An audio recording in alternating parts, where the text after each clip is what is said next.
Good evening mga kaisla. Ayan, may kind of adobo, kalating kilo lang. Tapos lagay tayo dito ng sa magic kawali natin ng edible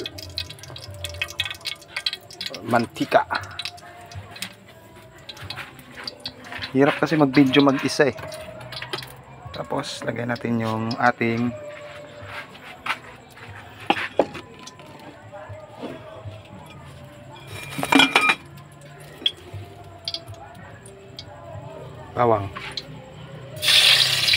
bawang, tapos sibuyas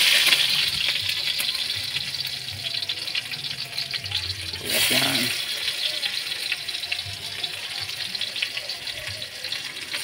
May kind of adobo mga kaisla. Ito, pinapakuluan ko muna na sa tuyo, tsaka suka. Tapos magkatapos mga within 10 to 15 minutes gigisa natin siya.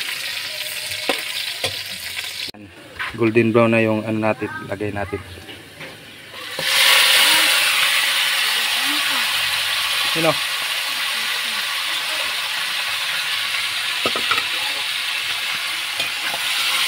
Yan, gigisa lang yun guys.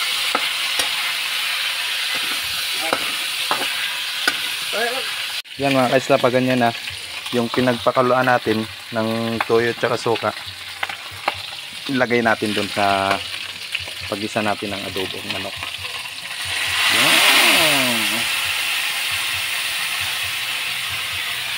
Mainit na mainit.